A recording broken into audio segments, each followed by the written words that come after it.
For the past 2 decades, I cannot see the title Dungeons & Dragons or hear it and not think of that classic audio comedy. Dungeons & Dragons. Satan's game. I don't know, I just figured I'd start this video out by blowing your mind, taking you back to the Napster days, but we got a new D&D movie to talk about, so let's do it.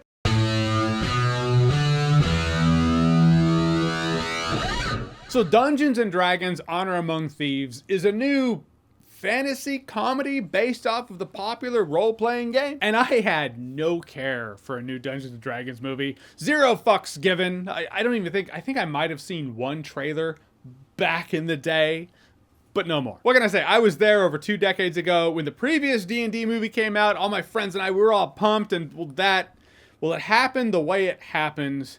And I guess that just changed me, which is completely unfair. New creative team. This movie's not even linked to that movie. It's unfair to be like, that movie from a couple decades sucked, so I'm not going to look forward to this movie. What can I say? It's just how it was. And to my surprise, this movie was a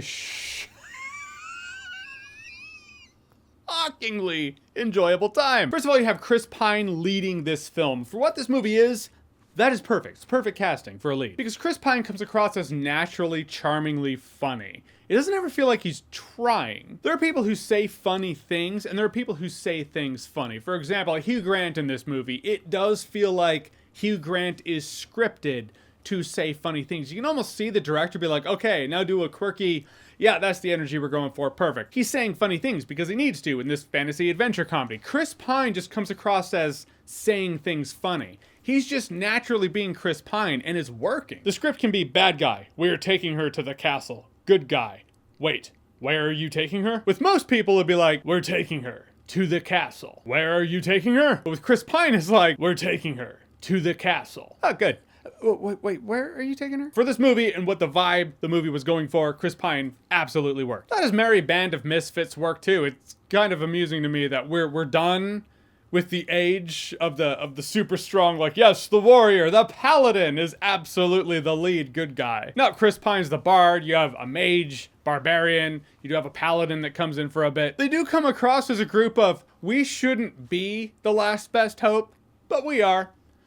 So we're just gonna do our thing. And in fact, it's not to do the thing. Chris Pine's trying to save his daughter, which is a fun flip on the whole save the princess in the castle thing. And when thinking about it, maybe I'm just looking for excuses. I don't know, but in full transparency, it's absolutely possible. But the banter that they have in this movie and making this a friendly banter comedy, I guess is the term. Not a real genre, but I'm gonna say it that way. It does have that vibe of the kind of banter friends would have when they're around a table playing D&D. Granted, it didn't need to be that way for that reason. Right, when the Warhammer series comes out, I want the dark, gritty, lore-based world that I like about Warhammer. Because friends play it around a table, I don't need a banter comedy where someone's like, all right, can you hit him? I can, but all right, I think I have line of sight. It's on his shoulder, and this shot's gonna kill him because it hits his shoulder. What? No, you don't have line of sight. Yeah, I do. Here, check it. All right, well, it's not really line of sight. It's totally line of sight. I can hit his shoulder. No, you can't. Well, I can hit his toe. That counts too. I don't need dialogue like that, though it is a thing. It's the kind of dialogue and banter that happens when people play Warhammer. There's even this one scene where someone's listing off everything they need to do to get across this problem.